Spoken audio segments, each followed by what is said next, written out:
የቅዱሳን አባቶቻችን አምላክ ልዑል እግዚአብሔር ምስጢሩን ይግለጽልን። የወለላይቱ እመቤት ልጆች ስለ ጾመ ፍልሰታና ስለ ሱባኤው ሳናነሳ የማናልፈው ልንናገረው ግድ የሚለው በዚህ በጾመ ፍልሰታ የወለላይቱን እመቤት የድንግል ማርያምን ታሪክ ነው። እናታችን ድንግል ማርያም በ49 ዓመተ ምህረት ገደማ ጥር 21 ቀን ከሚያልፈው ከጨለማው ዓለም ወደማያልፈው ወደ ብርሃናዊው ዓለም ከጊዜያዊ ወደ ዘላለማዊ ዓለም በልጇ ፍቃድ ተሸጋግራለች።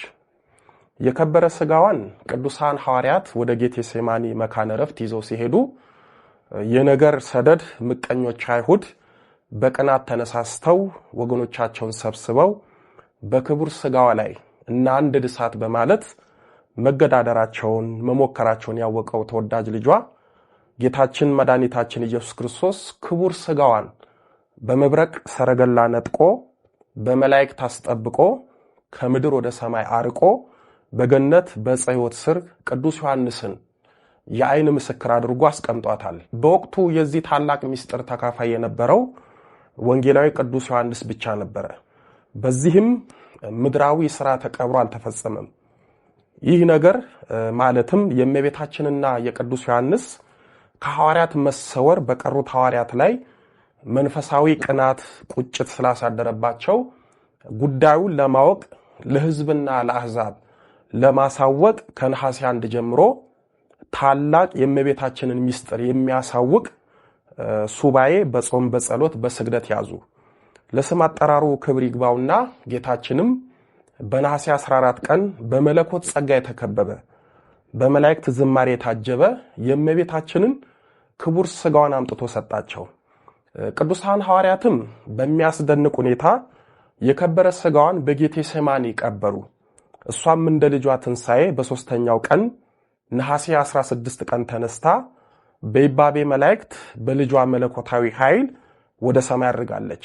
በዕረፍቷ ቀን የተከናወነውን ድንቅ ምጡቅ የመሰወር ምስጢር ያየው ወንጌላዊ ቅዱስ ዮሐንስና የረቀቀ ትንሣኤዋንና እርገቷን ያየው ሐዋርያው ቅዱስ ቶማስ ነው። በነሐሴ 14 ቀን በተገለጠው የእመቤታችን ሰማያዊ ምስጢር በቦታው ያልተገኘው ቅዱስ ቶማስ በተቀበረች በ3ኛው ቀን ነሐሴ 16 ቀን ከልጇ ጎን ሆና በደመና ተጭና በመላእክት ዝማሬ ቃና በዝራ መሰንቆ በዳዊት በገና ታጅባ ወደ ልጇ ሰማያዊ ርስት ልትገባ ስታርግ በሰማይ በደመና ላይ ያገኙታል።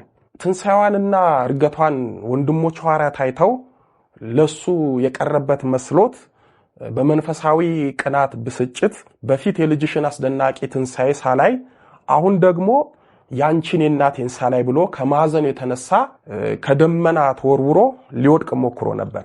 በዚህን ጊዜ እመቤታችን ከሱ ሌላ ትንሣኤዋን ሐዋርያት እንዳላዩ ነግራው አጽናናቸው። ሄዶም ለወንድሞቹ ሐዋርያት የሆነውንና ያየውን እንዲነግራቸው አዛው ምስክርና ምልክት ይሆን ዘንድ ሰበኗን ወይም መቀነቷን ሰጥታው እሱ ወደ ምድር እሷ ወደ ሰማይ ክብር አድርጋለች። ሐዋርያው ቅዱስ ቶማስም ወደ ወንድሞቹ ኢየሩሳሌም እንደደረሰ በመጀመሪያ የሰማው የእመቤታችንን ማረፍና በእነሱ እጅ መቀብሯን ነው። እሱን ሰምቶ እንዳልሰማ አውቆ ምስጢሩን ደብቆ የምትነግሩኝ ነገር እንዴት ሊሆን ይችላል?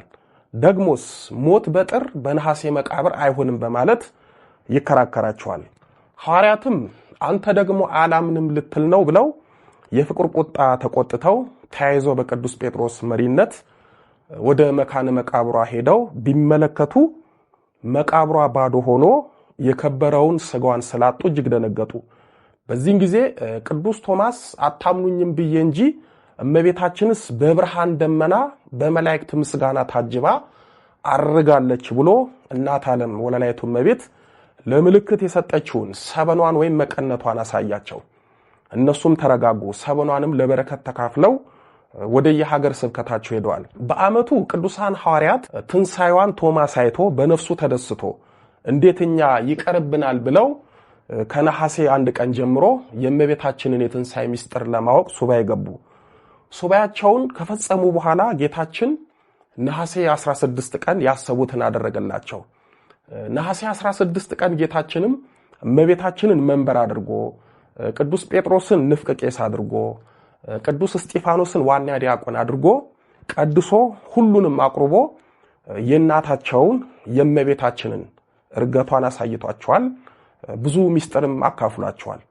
የወለላይቱ እመቤት ልጆች እንግዲህ ይህንን ታላቅ የሱባኤ ወቅት ሁላችንም ከሕፃናት ወጣት ጎልማሳ እስከ አዛውንት ያለነው በየዓመቱ አንዴ በናፍቆት ጠብቀን ጾመን ጸልየን ሱባኤ ገብተን የምናሳልፍበት ታላቅ የበረከት ጊዜ ነው። አሁን ጥያቄው በእውነት ጾመ ፍልሰታን እንደ ሐዋርያት እንደ አበው በሱባኤ ነው የምናሳልፈው የሚለውን ስናይ መልሱ አይደለም ነው። አብዛኞቻችን ጾመ ፍልሰታን ከቤታችን ወጥተን በአንድ ቤተክርስቲያን ወይም ገዳም ተወስነን ጊዜውን አሳልፈን እንመጣለን። ከዛ ሱባኤ ቆይቼ ነው የመጣሁት እንላለን። በእውኑ ሱባኤ እንዲህ ነው? አንዳንዶቻችን ጊዜውን ከወዳጆቻችን ጋር በወሬ ባሉባልታ በማይረባ ነገር እናሳልፋለን። ግን ጾመ ፍልሰታ በየዓመቱ ይመጣል። እኛ ግን በመንፈሳዊ ሕይወታችን አልተለወጥንም። ዓመታቱ ይቀያየራል። ሱባኤው ዓመቱን ጠብቆ ይመጣል።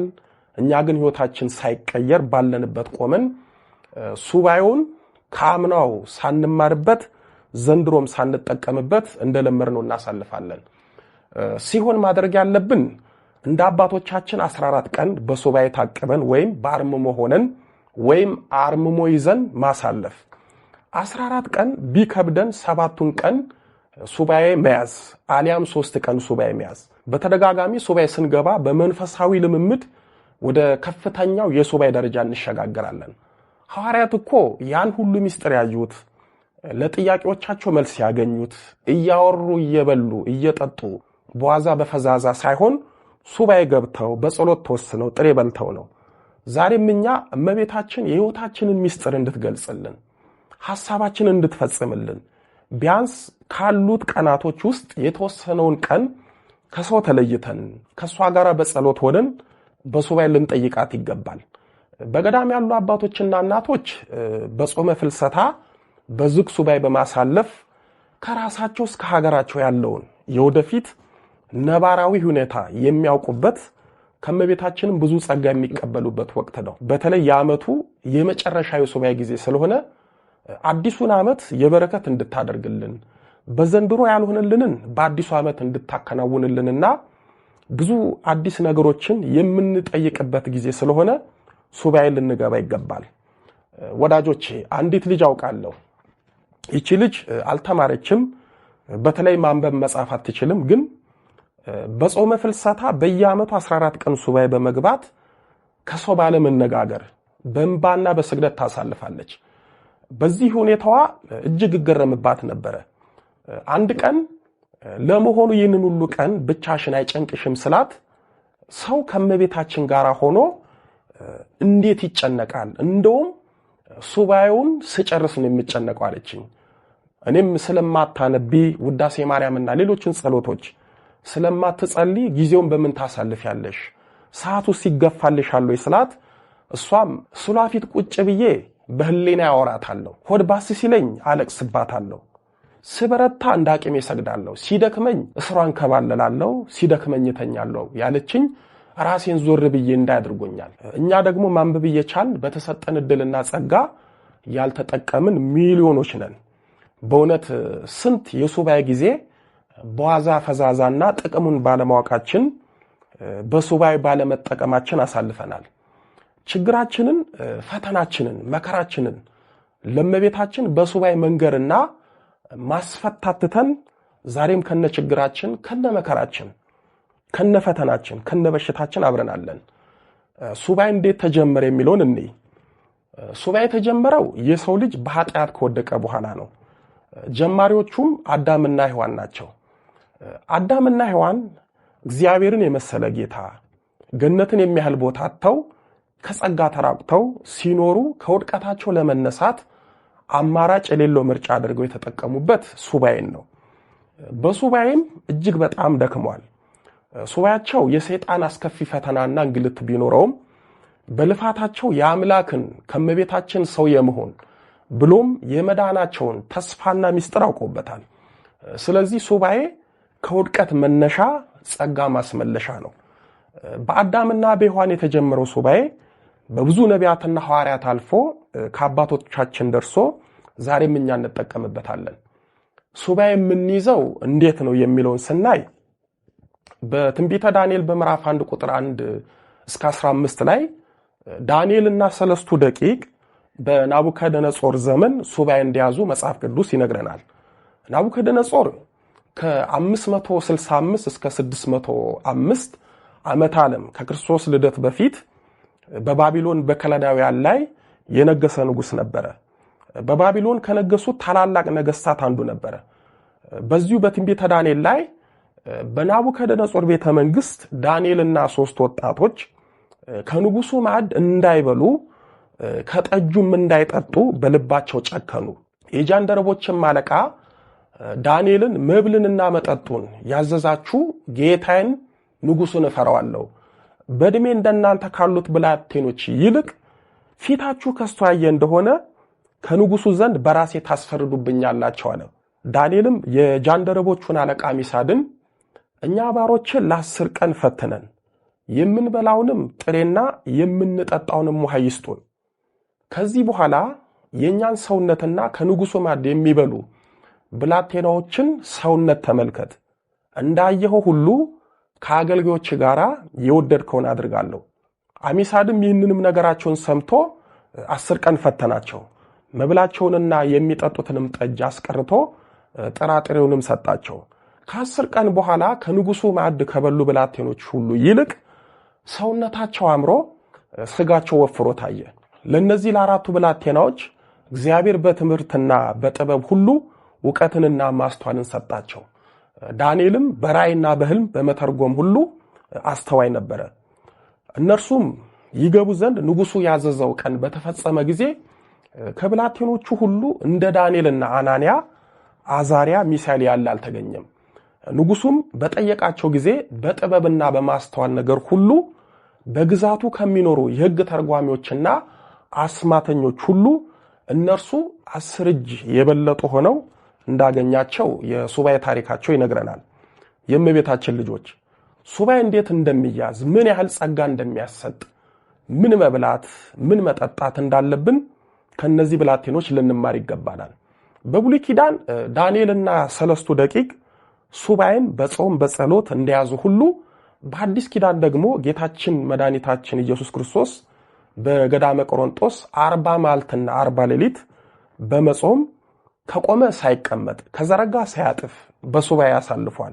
ይህንንም በማቴዎስ ወንጌል በምዕራፍ 4 ቁጥር 1 እስከ 11 ላይ፣ በማርቆስ ወንጌል በምዕራፍ 1 ቁጥር 12 እስከ 13 ላይ፣ በሉቃስ ወንጌል በምዕራፍ 4 ቁጥር 1 እስከ 13 ላይ መመልከት ይቻላል። ጌታችን በገዳመ ቆሮንጦስ ጾሞ የጾምን ስርዓት ብቻ ሳይሆን የሰራልን የሱባኤ ስርዓትንም ጭምር ነው የሰራልን። በሱባኤ ወቅት ፈተና ከስጋ እስከ ሰይጣን መኖሩን ጭምር ተፈትኖ አሳይቶናል። ስለዚህ ጥያቄያችን ሱባኤ እንዴት እንያዝ ከሆነ እንደ ጌታችን ወደ ገዳምና ለጸሎት ምቹ ወደ ሆነ ቦታ በመሄድ ከሰው በመለየት የጣመና የላመ ከመብላት በመቆጠብ ምግብን በመቀነስ ጸሎትን በማብዛት ጾመ ፍልሰታን ለ3 ለ7 ለ14 ቀን ከበረታን አብይ ጾምን ደግሞ ለ40 ቀን በመጾም በጸሎት ተወስነን ሱባኤ መያዝ እንችላለን። እንደ ዳንኤልና ሰለስቱ ደቂቅ ጥሬ በመብላት የእግዚአብሔር ውሃ በመጠጣት መጸለይ ይቻላል። በእርግጥ እንደነሱ በጥሬና በውሃ ስለሚከብድ በውሃ ፈንታ በሶ በጥብጦ መጠጣት ይቻላል። በሱባኤ የምንበላው ጥሬና የምንጠጣው በሶ መጠን አለው የሚለውን ስናይ ስለመጠኑ ምንም አያጠያይቅም። ወደ ገዳም ለሱባኤ የምንሄደው እህል ልንወቃ ሳይሆን ስጋችንን ለነፍሳችን በማስገዛት በጸሎት ከፈጣሪና ከእናቱ ከድንግል ማርያም መልስ ለማግኘት እስከሆነ ድረስ መጠንና ልክ አለው። የምንመገበው በቀን 1 ጊዜ ነው። እሱም የ11 ሰዓት ጸሎታችንን ካደረስን በኋላ ነው። ሱባኤያችን ለ7 ቀን ከሆነ 1 ኩባያ በሶ፣ ይህ የማይበቃን ከሆነ 2 ኩባያ በሶና 1 ኩባያ ጸበል ወይም ውሃ፣ 1 ፍኝ ጥሬ ባቄላ ወይም ሽምብራ ሊሆን ይችላል። ባቄላውና ሽምብራው ቢዘፈዘፍ ይመረጣል፣ ካልሆነ የተቆላ ይሆናል። ከሰኞ እስከ ዓርብ በዚህ ሁኔታ ተመግበን ቅዳሜና እሁድ ግን ጠዋትና ማታ መመገብ እንችላለን። አንዳንድ ገዳማት ላይ ቅዳሜን አንዴ እሁድን 2 እንዲመገቡ ያዛሉ። ይህ ስርዓት ከገዳም ገዳም ሊለያይ ይችላል። በገዳም ስርዓት ሱባኤ የምንይዝ ከሆነ የገዳሙን አባቶች ጠይቀን የገዳሙን ሕግና ሥርዓት በመከተል ልንይዝ ይገባል። ሱባኤ በራሳችን የምንይዝ ከሆነ ግን ሳናበዛ እጅግም ሳንራብ መጥነን እየተመገብን መያዝ እንችላለን። ለ14 ቀን ከሆነ ግን በሶን ጥሬውን ከ7 ቀን ሱባኤ ይልቅ ጨመር በማድረግ መያዝ ይቻላል። ለምሳሌ ጾመ ፍልሰታን በዝግ ሱባኤ ወይም በአርምሞ ብንይዝ ለ14 ቀን አንድ ኩባያ በሶና እፍኝ ጥሬ ብንመገብ እንደ ጀማሪነታችን ስጋችንም ሰይጣንም በረሃብ በመፈተን ከሱባኤ ያስወጣናል። ለዚህ ነው አባቶቻችን በሱባኤ ሆነ ብላ ብላ ሲል ብላ ውጣ ውጣ ሲል መቃኑን ወይም በሩን ይዘጩ የሚሉት። ይህን ስላችሁ ደግሞ በተለይ ወንዶች አንድ ጣባ በሶ እየጠጣችሁ ሳህን ሙሉ ጥሬ እያፈሳችሁ ሱባኤ ሳይሆን የበሶና የጥሬ ጉባኤ እንዳታደርጉት አደራላለሁ። እንደዚህ አይነት ሱባኤ በምንይዝበት ጊዜ ሳናበዛ እንዳቅማችን ብንመገብ ችግር የለውም። ምክንያቱም ያገኘነውን ኃይል በስግደት እናወጣዋለንና። ይህ ካልሆነ ግን በረሃብ አንጀታችን ታጥፎ በሰው ተደግፈን ሱባኤን አቋርጠን ልንወጣ እንችላለን። በዚህም እንኳን የምንሰግድበት ጉልበት ልናገኝ ቀርቶ በአግባቡ መጸለይ ያቅተናል። ስለዚህ ሰይጣን በሱባኤ ወቅት በተለያየ ፈተና ሊፈትነን ሲብስም ከሱባኤ ሊያስወጣን ስለሚችል ሱባኤያችንን በማስተዋልና በዘዴ ሊሆን ይገባል። ብርታቱና ልምዱ ያለን ጸጋው የተሰጠን ከሆነ እንደ ዳንኤልና ሰለስቱ ደቂቅ ብንይዝ መልካም ነው።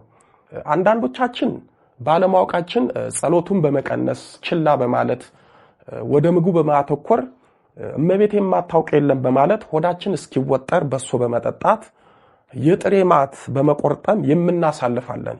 ይህ አግባብ አይደለም። መልስ የሚሰጠን ወይም መልስ የምናገኘው አግበስብሰን በመብላት ሳይሆን በትህትና በመጾምና በመጸለይ ነው።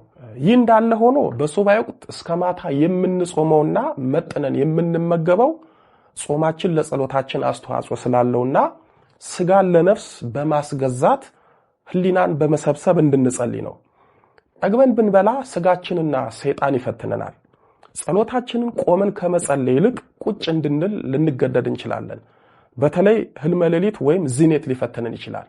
በዚህ ፈተና ሰውነታችንን ለመታጠብ ከባታችን ወጥተን ራቅ ያለ ቦታ ልንሄድ እንችላለን። በአጠቃላይ አቅማችንን የምናውቀው እኛ ነንና እንደ ገዳሙ ሥርዓትና እንደ አቅማችን ልናደርገው ይገባል። ያስተማረን የመከረን የአባቶቻችን አምላክ ልዑለ ባሕርይ ቅዱስ መድኃኔ ዓለም ኢየሱስ ክርስቶስ ክብር ምስጋና ይድረሰው። ድንግል ስንላት ጌታን ወልዳ የተገኘች ጌታን የወለደች ስንላት ድንግል የሆነች ስሟን ለመጥራት ከሰማይ ከምድር የከበደች መንበረ ፀሐይ መንበረ ሥላሴ የጌታችን የመድኃኒታችን የኢየሱስ ክርስቶስ እናት ወለላይቱ እመቤት ድንግል ማርያም ምስጋና ይድረሳት። አሜን።